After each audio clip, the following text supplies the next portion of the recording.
Hi, what's up mga kasa? Welcome back to another vlog. So for today's vlog, i-check natin itong mic na nabili natin, 100 pesos only sa Mercury. Nabili natin sa memory.ph. So ito muna yung ginagamit ko dahil naglolo ko yung aking isang mic. Pero gusto ko siyang ipaayos kasi mas maganda yung quality ng mic na yun. Kahit tumatakbo ako ng 130, 120, okay pa din yung audio. Hindi siya garalgal. So ayan, pupunta lang tayo ngayon ng SM North. Imimit ko lang yung aking tita from Canada. Ayan, dumating sila nung isang araw dito sa Pinas. So imimit lang natin kasi kakain kami sa Manam. Siyempre gamitin natin yung ating mga discount sa hawak nating restaurant. Ayan, Manam, Din Tai Fung, Uma, 8 Cats at Mo Cookies.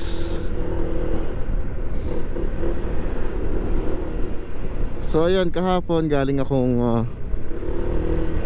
Forma Bike Points. Dinala ko yung ZX4R dahil pinacheck ko yung kanyang engine leak.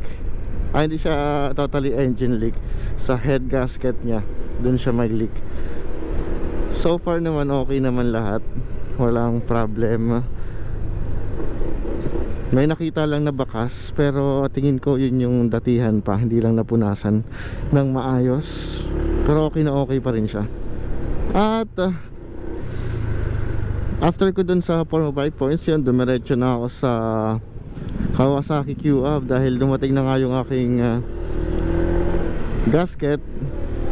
Kakala ko makukuha ko para ikip ko muna, kaso hindi sila pumayag. Kailangan daw kasing maikabit dahil kukunin nila yung nakakabit sa akin ngayon, yung may leak.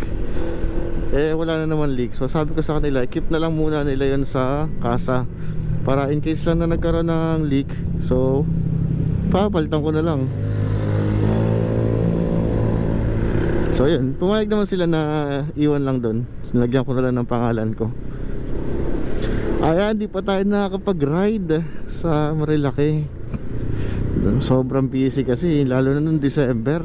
Ang daming trabaho. Tapos ayun, umuwi pa ako ng Quezon. Ang daming nag-aaya, kaso yun, di ako nakakasama. Pero ngayon, available na tayo. Maluwag na yung schedule. Tapos na yung mga rollout sa trabaho. Kaya ready to ride na.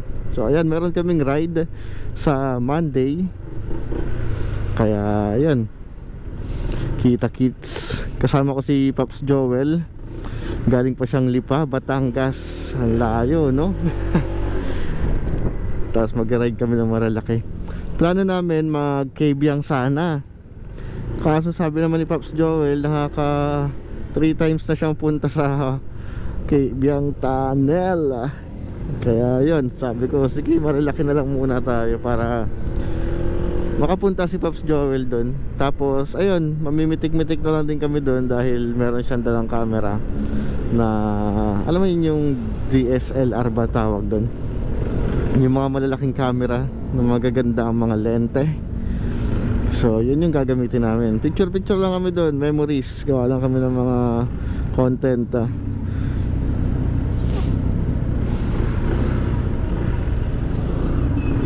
Kasi si Pops Joel once a year lang umuwi ng Pinas yan dahil nag-work siya sa New Zealand and sa Australia.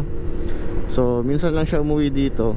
Kaya minsan lang din niya magamit yung Z1 niya. Diba? Ibig sabihin nun, kung ako yun, no, nasa ibang bansa ako, tapos yung mga bike ko dito, may init talaga ako. Kasi syempre, diba, ang hobby natin yung pagmumotor eh. Ang libangan natin yung pagmumotor eh. So nakakalungkot. Kaya ngayon sinusulit ko na yung mga pagmumotor ko. Although yung pagbablog naman magagawa ko pa din sa ibang bansa. Pero syempre iba pa din pagka yung motor mo dito sa Pilipinas. So ayun, may plano akong mag ibang bansa din, kaya maiiwan ko muna yung mga motor dito at yung aking pamilya. Pero di naman ako magtatagal, di kami magtatagal sa ibang bansa. Kumbaga trabaho lang, ipon lang hanggang magkaroon ng sapat na ipon at makapagpundar ng negosyo. Mindset ba? Mindset. Siyempre masarap pa ding manirahan sa sariling bayan, kahit na mahirap mahalin ang sariling bayan. Yee! Cringe. Cringe. Boy, cringe. Di joke lang. Pero totoo naman, di ba?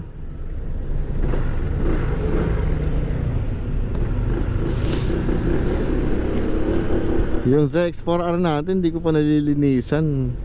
Pero inisprayan ko na naman siya para matanggal yung mga dumi-dumi. Pero hindi ko pa siya napupunasan. Tsaka ito rin, itong ADB 160, dahil last year nag long ride pa ako, Laguna Loop. Dala ko to.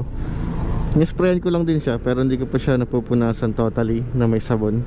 Siguro sa ano na lang, sa Sunday night before mag-ride,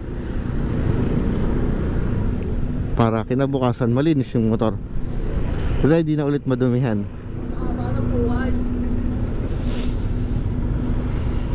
Kung kakain kayo ng mana mga kosa, PM mo lang ako, dahil pwede ko kayong bigyan ng discount. Discount.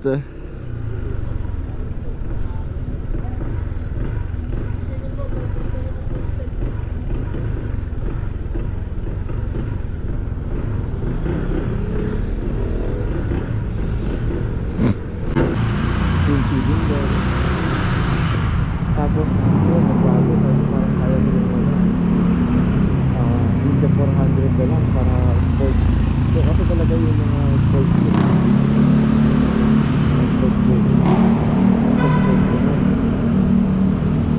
hanggang dumating yung Ford na parang hindi ko sa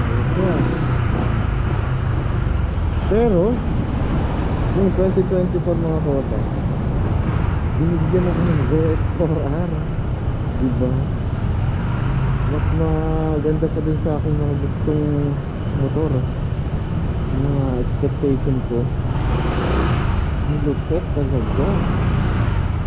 So yun yung nagagawa mo, manifesting mga kota. Kaya ba? Hindi.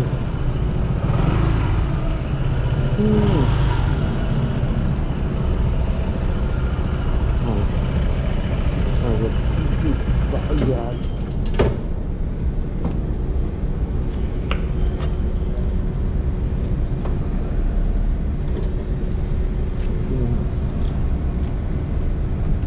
Nalimutan ko yung helmet. Para kay Tesla. So light. Pagdala ko na sa akin. So ayun, yun yung nagagawa ng manifesting mga kosa. Tiwala lang sa sarili. Magkakaroon din tayo ng mga gusto natin. Huwag lang natin madaliin, dahil ang bawat pangarap ay may time para sa atin. Ganda mag-umpisa tayo mula sa baba hanggang makamit natin yung mga gusto natin sa buhay. Ito pa din yung pinaghirapan mga kosa, kasi dugot pawis, diba? Yung mga pangarap natin, dugot pawis natin nakukuha. Kaya i-enjoy lang natin yung buhay at huwag natin pakirapan ng mga bawat sandali.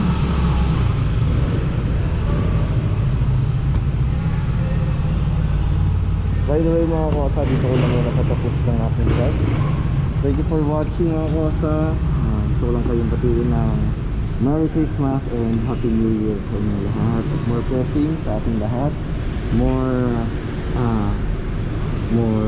ride, saka sa mga makikilala po natin mga tao, mga riders, mga makakasabay natin sa ating mga ride, sa mga followers natin, subscriber natin mga kosa. Yun, Ingat kayo lahat mga kawasa. Tapos ng aking vlog. Thank you for watching mga kawasa. Always ride safe and put God first. See you on my next vlog mga kawasa. Peace out. Bye bye.